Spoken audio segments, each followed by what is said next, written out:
President Donald Trump has a creative approach to numbers. Whether he's talking about a half dozen or a half trillion, he tends to make them what he wants them to be. So it was at a political rally on the weekend following days of rhetoric on many fronts. A look at a selection of his statements over the past week. Trump, women. We love you. We love you. Hey, didn't we surprise them with women during the election?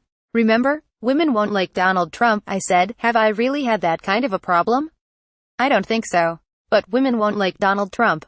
It will be a rough night for Donald Trump because the women won't come out. We got 52%, right? 52. Pennsylvania rally Saturday night for Republican House candidate Rick Saccone. The facts, 52% is wrong. Exit polls found he got 41% of the votes from women in the 2016 election. The figure he cited applies only to white women. The surveys of voters found that only 4% of black women and 25% of Hispanic women voted for him. Trump, the Republicans are 5-0 in recent congressional races, a point which the fake news media continuously fails to mention. I backed and campaigned for all of the winners. They give me credit for one. Hope Rick Saccone will be another big win on Tuesday, tweet Sunday. The facts, 5-0 is wrong. The actual score in congressional races last year, meaning for the House, is 5-1 for the Republicans. The GOP won in Utah, Montana, Kansas, South Carolina and Georgia. Democrats won in California. In every case, the party that had held the seat kept it. Add the Senate race in Alabama won by a Democrat in August and the score is 5-2. That was the only turnover from one party to the other. Trump has been misrepresenting the results of special elections at least since June, when he led an Iowa rally in a chant of 5-0. At the time, the score was 4-1. Trump spoke to Prime Minister Abe of Japan, who is very enthusiastic about talks with North Korea, also discussing opening up Japan to much better trade with the U.S. Currently have a massive $100 billion trade deficit.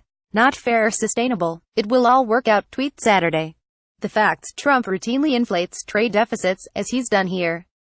He leaves out trade in services, an area where the U.S. is strong, and cites only trade in goods. In this case, he got that wrong, too. Goods and services both make up the trade balance. In 2016, the overall trade deficit with Japan was $55 billion, not $100 billion, says the U.S. Trade Representative's office. In 2017, says the Census Bureau, the trade deficit with Japan in goods alone was $68.8 billion, again a far cry from Trump's figure. The overall 2017 trade deficit with Japan can be expected to come in lower still once trade in services is factored in. The U.S. typically runs a trade surplus with Japan when it comes to services, with travel, transportation and intellectual property sectors leading the way in 2016. Trump, on NATO countries, some owe billions and billions of dollars of money. They owe billions and billions from past years. Never paid it, and that's not fair. They want us to protect, and they want us to be a good partner. And then they're delinquent on payment or they haven't made payments. Or they haven't made payments which are fair. Cabinet meeting Thursday. The facts, most of that is flat wrong. NATO countries do not owe anything to the alliance. They're not delinquent on payments. There's no dispute about payments. The issue is how much NATO countries spend on their own armed forces. Trump wants them to increase their military budgets to relieve some of the burden of collective defense borne by the U.S., which spends more on its armed forces than other NATO members combined. So a case can be made that those countries have not contributed fair share. Although he takes credit for persuading NATO partners to spend more, the results are not yet clear. They agreed in 2014, well before he became president, to stop cutting military spending, and have honored that. They also agreed then to a goal of moving toward spending 2% of their gross domestic product on their own defense by 2024. Most are short of that, and the target is not ironclad. Trump, you know, I read where, oh, gee, maybe people don't want to work for Trump, and believe me, everybody wants to work in the White House. They all want a piece of that Oval Office, they want a piece of the West Wing. And not only in terms of it looks great on their resume, it's just a great place to work. I have a choice of anybody, remarks Tuesday in news conference with Swedish Prime Minister Stefan Löfven. The facts, no, not compared with previous presidents. In Trump's first year, the turnover rate among his administration's upper-level officials was 34%. That's higher than any other president in the past 40 years, according to an analysis by Catherine Dunn-Tempez of the Brookings Institution. The turnover rate in the first year for the top staff of Presidents Bill Clinton and Obama, for instance, were 3 times lower than Trump's, at 11% and 9%, respectively. Trump's turnover rate for top staff has since gone up from his one-year mark because of recent departures. It's 43% as of Wednesday, according to Brookings. Among the latest departures, Economic Advisor Gary Cohn, Deputy Communications Director Josh Raffel and Communications Director Hope Hicks, the third person to hold that post in the Trump administration. Trump, you see it. The other day, Chrysler announced they're leaving Mexico. They're coming back into Michigan with a big plant. You haven't seen that in a long time, folks, remarks Thursday, announcing steep new tariffs on steel and aluminum imports to U.S. The facts, this oft-repeated claim by Trump to suggest he is bringing jobs back to the U.S. is not entirely true.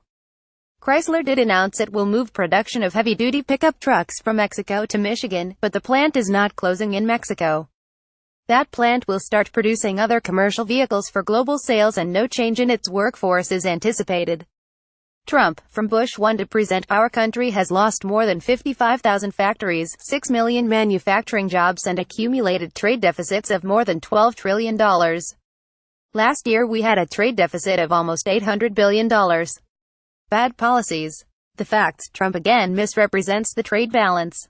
The U.S. trade deficit last year was $566 billion, not almost $800 billion. He cites only the deficit in goods, ignoring the surplus in services. As for manufacturing, Trump leaves out what is widely regarded as the main reason for the decline in factory jobs: automation and other efficiencies. Trade is certainly a factor as well. He's in the ballpark when referring to how many factory jobs have been lost since January 1989, when George H.W. Bush became president, 5.5 million, according to the Labor Department. What he doesn't say is that despite the loss of those 5.5 million factory jobs, the U.S. economy overall has added a net total of about 40.6 million jobs in that time. Trump, if the EU wants to further increase their already massive tariffs and barriers on U.S.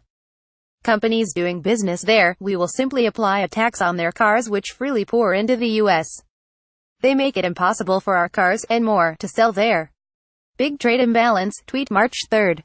The facts, he's wrong that automakers can't sell US-made cars in Europe while European cars come into the US freely. He's right about a big imbalance, but exaggerating. The EU applies a 10% duty on cars made in the US. The US applies a 2.5% duty on cars made in Europe. The U.S. Census Bureau shows $13.8 billion in U.S. auto and parts exports last year to 4 leading markets in Europe, while the U.S.